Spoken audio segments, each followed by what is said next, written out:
Hello, everyone. Thank you for joining my presentation. My name is Emily Merchant, and I come from Rutgers University, Center for Agricultural Food Ecosystems. I study under Dr. Jim Simon. Today, I'm going to present to you my paper titled Barriers and Facilitators of African Indigenous Vegetable Preparation and Consumption, a Qualitative Exploration. Africa and Asia still share the burden for all forms of malnutrition. In 2015, 37% of the children under 5 in Africa were stunted, 25% were overweight, and 28% were wasted. We believe that African Indigenous vegetables may offer a partial solution to these micronutrient deficiencies, which contribute to the malnutrition. AIVs are high in micro and macronutrients as well as phytochemicals, and they can provide income generation to the farmers who grow them.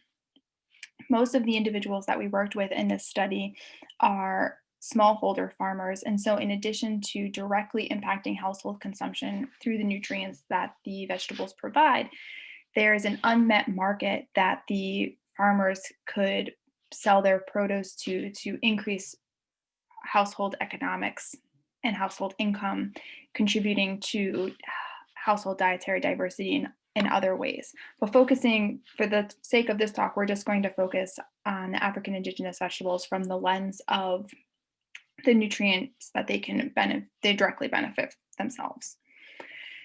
African Indigenous vegetables significantly contribute to the recommended daily allowance for several different forms of micro and macronutrients. These are just two of many examples. And so in the table on the left, you see how in almost all cases, the AIVs contributed more than 75% of the RDA for iron. And in the table on the right, you see that in almost all cases, it was more than 20 to 25% for protein.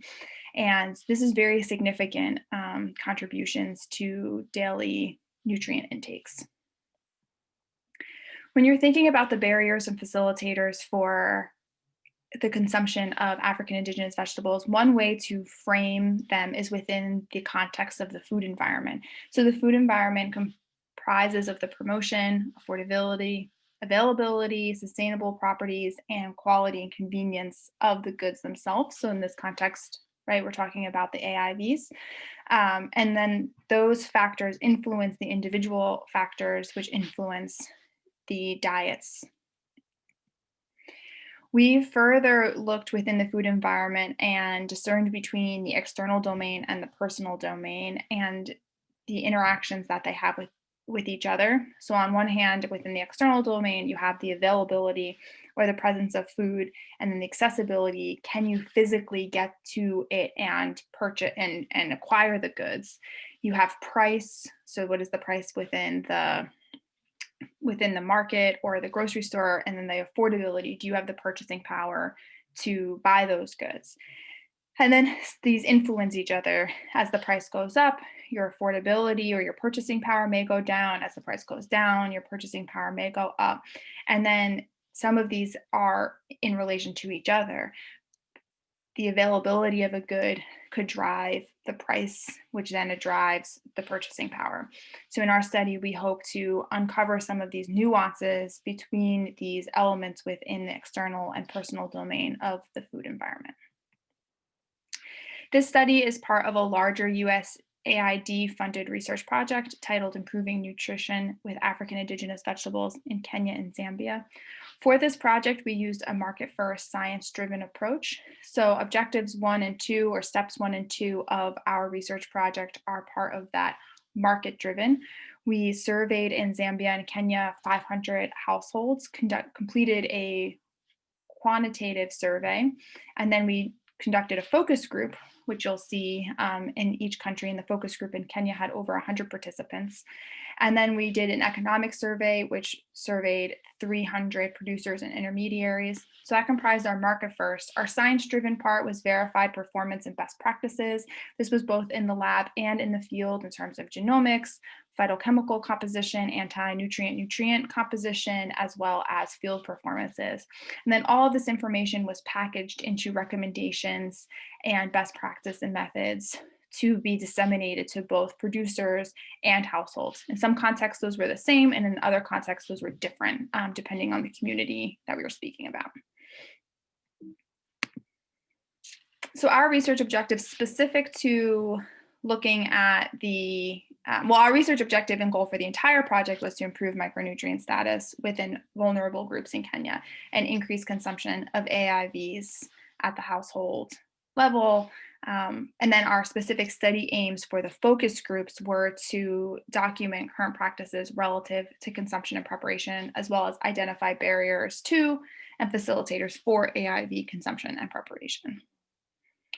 We conducted 14 focus groups, 7 male and 7 female, and you can see the specifics to those focus groups in that table there. We used NVivo to conduct the qualitative data analysis, and we calculated a Smith salience index on Freelist Data, and that's the first thing we are going to look at. So for the Freelist Data, men and women were asked what were their most preferred AIVs, and then the Smith Salience Index took those lists and the rankings and came up with the Smith's Index. So for women, we see that nightshade is the first most preferred, cowpea the second, spider plant the third. For men, these are still the same preferred, the top 3, but the ranking is a little bit different, where spider plant is number 1, nightshade is number 2, and cowpea is number 3.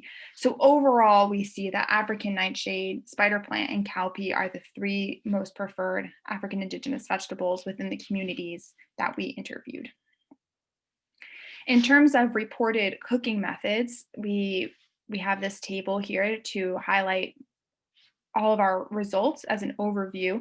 Each method that was reported by a focus group is represented here in this table. And so whether that's 1 through 4, like you see in nightshade, or just a bit bandwidth, like you see this boil for 30 to 50 minutes. So each one of these represents all of the data that we received.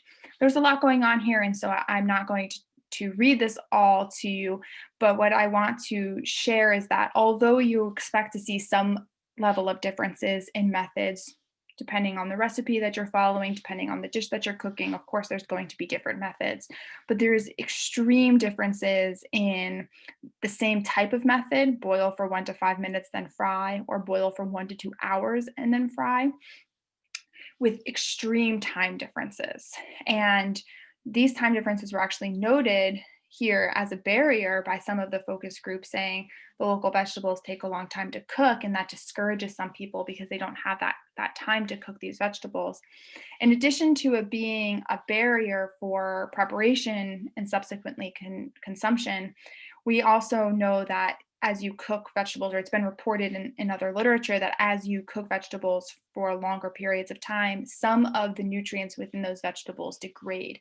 And so it could also render it as a less healthy dish. In the interviews, we saw tension between these shorter and longer cooking times based on the responses. And the shorter cooking times, according to the literature, are some of the cooking times that are being currently promoted as more nutritious. They're being what's incorporated into interventions, but the longer cooking times are what are historically and traditionally done. And so there's a tension between that old and that new methods. We came across 3 key barriers to consumption. The dry season itself was a very huge barrier, poor taste and monotony, and perceived negative health. The dry season affected both the availability and the affordability of the AIVs, as the dry season created a shortage, which increased demand and drove up price in the marketplace. Individuals also noted poor taste and monotony, both for themselves as the interviewee, as well as the family, and the family then contributing negatively to what the women are preparing for their family. And then perceived health. So it was noted by some of the focus group discussions that either the AIVs caused or exacerbated pre-existing health conditions such as ulcers or skin rashes. We also noted key facilitators, 3 of them, that actually seem to be the other side of the coin to those barriers, where when AIVs were in season, they were very affordable, more affordable than Western crops. They were easy to grow. You could find them in the wild, or there were garden volunteers. And this helped save money at the household level. Some women also reported that the AIVs were very easy to cook. They were simple ingredients. They contributed to a well-rounded meal. And if they weren't causing health conditions, negative health impacts, individuals noted that the AIVs were known to be a source of healthy food. Based on this information, we recommended that the interventions be focused at improving household production to increase affordability and availability. So working with the producers to allocate some of their land just for household consumption to ensure that their household had enough AIVs to meet their household demand. Intervention also recommended to work on improved cooking methods and recipes, so methods that made sure that the nutrition quality of the dish remained as intact as possible, as well as recipes to make it more interesting, a little bit more variety. We also noted that it was important to teach the households what to do with the dried vegetables. So, and a lot of the production and post-harvest training incorporates solar drying or sun drying the AIVs to save them when they're in plenty for when they're not in plenty for during the dry season. And during some of our interviews, we noted that you would ask the women, were you trained in drying your AIVs? And they'd say yes. And you'd ask them what they did with their dried AIVs.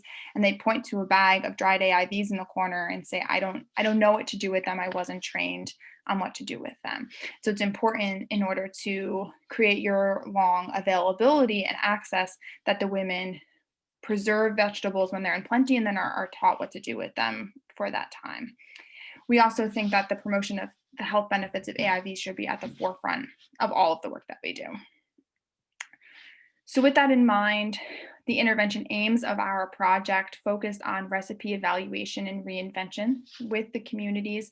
We worked on tweaking some of the recipes to make them a little bit more exciting, incorporating different types of spices or working with different spices so that, maybe you cooked kale a couple nights in a row, but each night you cooked it a little bit different with a little bit different flavor to make it a little bit more interesting. And then evaluating these recipes for nutritional quality. We then also conducted a culinary training at the community level, and we worked with producers to improve the seasonal availability of AIVs and access. I would like to thank USAID for their funding, which made this research project possible. I'd also like to thank all of my co-authors who come from Rutgers University, CalRO, and AMPATH. And thank you to you for listening to my presentation. Please let me know if you have any questions.